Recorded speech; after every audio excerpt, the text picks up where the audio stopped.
반드시 할 수밖에 없는 일을 맞이하게 됩니다. 그게 전쟁입니다.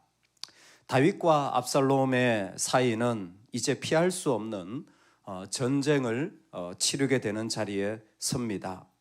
전쟁을 치르면서 하나님은 압살롬의 모습을 우리에게 보여줘요. 전쟁을 준비하는 압살롬은 요압을 맞춰서 싸울 군대 장관 아마사를 준비합니다. 아마사라는 사람의 중요성은 조금 이따 더 나오겠지만, 지금 오늘 말씀에서 이 아마사를 세우는 이유는 그 다윗 진영에 있는 요압을 대적할 만한 인물로 이 사람을 세웁니다. 특징은 그거예요. 이 아마사는 요압의 조카입니다. 그러니까 한 집안에서 지금 서로 양대 진영에서 반대로 싸우게 되는 거죠. 아마 군사적으로 상당히 뛰어난 그런 군인 집안인 것 같습니다. 그래서 이 압살롬은 이 아마사를 세움으로 그 전쟁을 준비하는 것을 하나님 보여주십니다. 반면에 다윗은 어떻게 준비하느냐?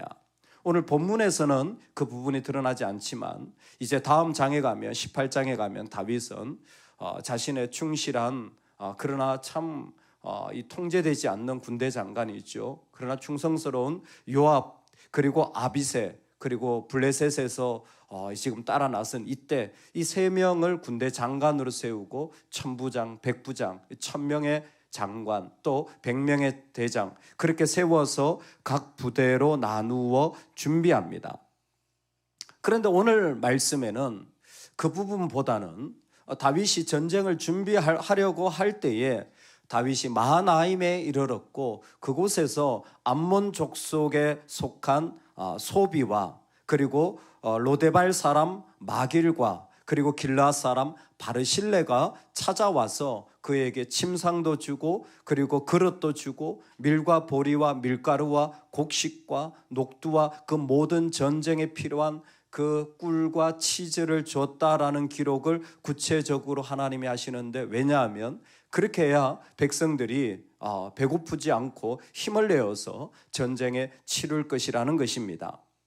다윗은 상당한 체계와 시스템을 가지고 전쟁에 나아갑니다. 사실 세 대로 나누어, 즉 세 부대로 나누고 천부장과 백부장을 세우는 것, 이 모든 것은 이미 오랜 동안 검증된 전쟁 시스템입니다. 이 사람이 어떤 일을 대단하게 해낼 때는요, 그 사람의 능력보다 그 안에 일을 하는 시스템이 중요합니다. 대단한 CEO들도 보면 어떻게 그런 일들을 다 처리하십니까? 다 똑같은 대답이에요. 일을 한꺼번에 하지 않고 일을 하는 루틴을 가지고 어떤 카테고리 속에서 어떤 일을 할 것인지가 정해져 있어서 그 시스템 안에서 일을 하기 때문에 아무리 많은 일이 와도 어렵지 않게 감당해낸다라는 것입니다. 사실 이 부분은 목회자인 저도 거의 유사하다고 생각이 듭니다. 하루의 루틴을 계속해서 하지 않으면 사실 매일 설교하고 그리고 신방하고 행정하고 또 우리 교회는 감사하게 수도도 고치고 뭐 이런 청소도 하고 이런 일들을 또 갑자기 닥치는 어떤 장례나 급한 일들을 감당하기가 어렵습니다. 왜? 준비가 안 돼 있으니까. 그러려면 루틴이 있어야 돼요. 시스템이 있고 그 안에 철저히 몸도 아프면 안 되고 늦게 일어나도 안 되고 잘못 먹어도 안 되고 이와 같은 것을 지켜나가야 그 일들을 해나갈 수가 있는 거죠. 작은 한 사람이 아니라 한 나라를 움직일 때 이 시스템은 너무 중요합니다. 그리고 거기에 달인이 저는 다윗이라고 생각이 들어요. 오랜 전쟁을 통하여 어떻게 효과적인 이 일들을 이룰 수 있는지 그는 너무 잘 알고 있었습니다. 그런데 놀랄 만한 건 이거입니다. 여러분, 가장 뛰어난 시스템, 가장 효과적인 시스템이 뭔 줄 아세요? 지지자입니다.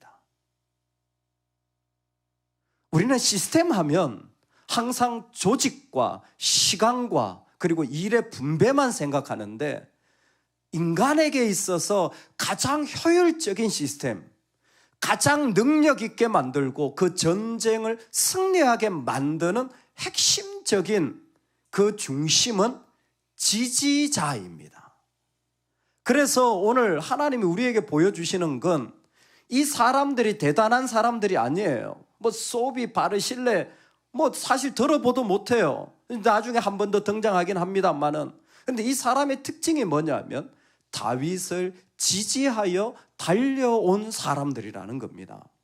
다윗이 압살롬과 전쟁을 준비할 때에 하나님은 다윗의 핵심을 보고 계시는 거예요.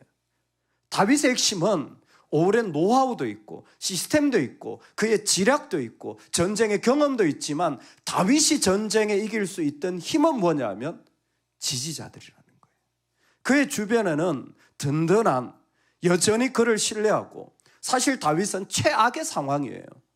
수도를 잃었고, 그리고 수많은 방비를 다 포기해야 됐고, 그리고 자식으로부터 치명적인 배신을 당하면서 말할 수 없는 그 지지도를 다 잃어버린 상황이에요. 그럼에도 불구하고 다윗이 이 전쟁에 나갈 때 그가 준비하는 것은 무엇이냐면 그의 주변에 그를 든든하게 지지해 주는 세력이 있는가? 여러분, 우리의 삶을 살아갈 때 항상 이 자리에 설 수 있기를 소망합니다. 내 영혼이 지지자들로, 아니 지지되어진 그 모습이 내 안에 있을 때에 여러분, 그 안에 어떤 어려운 문제를 대하더라도 우리는 어려움 없이 그 일 속에 달려 들어갈 수 있는 거예요.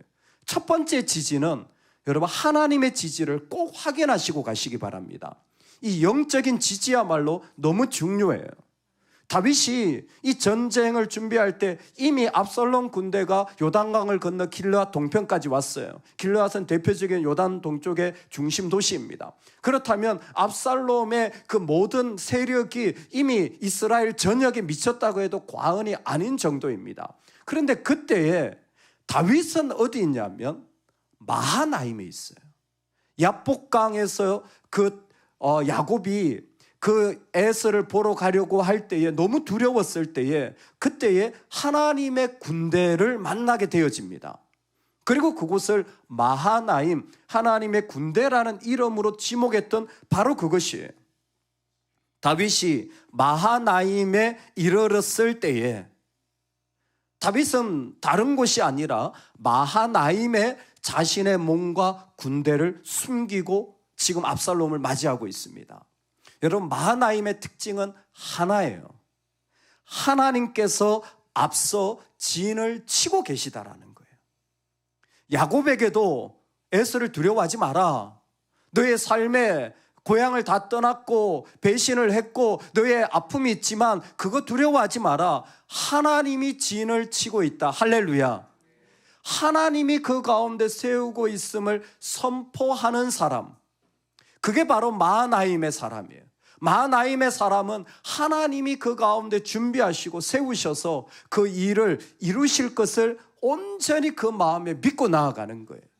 여러분, 우리에게는 하나님의 은혜가 필요합니다. 왜냐하면 우리는 과거의 우리의 잘못, 아픈 죄악들, 슬픈 사연들이 끊임없이 우리를 끌어당겨요. 그곳에서 돌아설 수 있는 유일한 방법이 바로 언약적 은혜입니다. 하나님의 말씀을 통하여서 은혜로 하나님과 내가 연합되어지고 묶여질 때에 우리는 그곳에서 진짜 싸울 준비가 되어진 거예요. 하나님의 지지가 마하나임에서 준비되기를 주의 이름으로 축원합니다. 얼마나 귀한 자리인지 하나님은 다윗으로 영적인 첫 번째 준비, 즉 하나님의 지지를 가지고 과거의 죄책감으로 살지 말고 내가 줄 은혜로 살아가라. 여러분, 준비되셨습니까? 여러분, 오늘 주시는 하나님의 은혜를 소망하십니까? 아멘. 여러분, 이 믿음을 날마다 세워가시기 바랍니다. 다윗은 지금 그게 준비가 되니까 다른 게 아무 문제가 안 돼요. 하나님의 지지, 이 마하나임에 그는 서 있습니다. 그리고 두 번째 다윗의 지지는 바로 믿음의 사람들과 하는 연대입니다. 이 압살롬이 아마사를 세운 것은 참 잘한 일입니다. 그런데 이 아마사를 세우면서 우리는 요압의 집안을 보게 돼요. 한 가족인데도 다른 진영에 서서 싸우고 있는 거예요. 한 가족인데도 다른 진영에서 싸우고 있는 겁니다. 다윗에게는 일어날 수 없는 일이에요. 압살롬은 그렇게 해서라도 싸워야 되는지 모르겠지만 여러분, 한 가족이 다른 진영에 서서 싸우면 안 됩니다. 우리 모두는 하나님 나라 편입니다. 하나님 나라 편이에요. 그런데 왜 하나님 나라 편끼리 서로 갈라놓고 싸우는 겁니까? 왜 그럴까요? 지지받고 싶어서 그러는 거예요. 이게 세상 정치예요. 세상 정치는 너 나쁜 놈 하면 내 지지 세력이 모이는 거예요. 여러분, 하나님의 나라 사람은 그렇게 하면 안 돼요. 때로는 내 의견과 반대라도, 내 생각과 정반대라도 우리는 잊지 말아야 될 것이 모두 다 하나님 나라 편이에요. 하나님의 나라가 세워져야 되는 겁니다. 그 일을 통해서 내가 옳은 거 증명하는 것은 아무 의미 없는 일이에요. 내가 잘했는가 박수 받는 것은 아무 의미 없습니다. 할렐루야. 주님이 받으셔야죠. 주님이 받으셔야죠. 오늘 우리에게 일어나는 이 요압 집안의 모습을 우리는 꼭 기억하면서 우리가 서야 할 자리는 믿음으로 연합하는 겁니다. 그 사람들이 바로 이 사람들이 27절인데요. 같이 한번 읽겠습니다. 시작. 다윗이 마하나임에 이르렀을 때에 암몬 족속에게 속한 사람 라빠 사람 나하스의 아들 소비와 로데발 사람 암미야의 아들 마길과 고글림 길르앗 사람 바르실레가. 아멘, 아멘. 지금 세 지역에 암몬, 로데발, 길르앗의 세 지역에 있는 사람들이 한 사람씩 등장합니다. 이 사람들은 사실은 무명의 사람들인데 하나님이 이들을 통하여 하나님의 나라를 이어가도록 각자 지역에서 세운 거예요. 첫 번째 소비라는 사람은 이스라엘 사람이 아니라 암몬, 즉 이방인이에요. 암몬이 왜 갑자기 나오느냐? 이게 참 지혜의 사람이 이 사람이. 원래 암몬에는요 한운이라는 왕이 있었습니다. 다윗이 좀 서로 잘 지내자고 신하를 보냈더니 얘가 오해를 해버려요. 어머, 정탐꾼 보냈구나. 그래가지고 수염을 다 잘라버리고 바지를 그냥 엉덩이까지 다 까가지고 야, 가! 그래가지고 다윗에게 수치를 줍니다. 다윗이 열받아서 요압 보내가지고 진멸시켰거든요. 그걸 누가 봤냐? 이 소비가 본 것 같아요. 아, 이거 안 되겠다. 이건 전임 왕의 실수다. 그리고는 그 다음에 암몬의 지배자가 이 소비예요.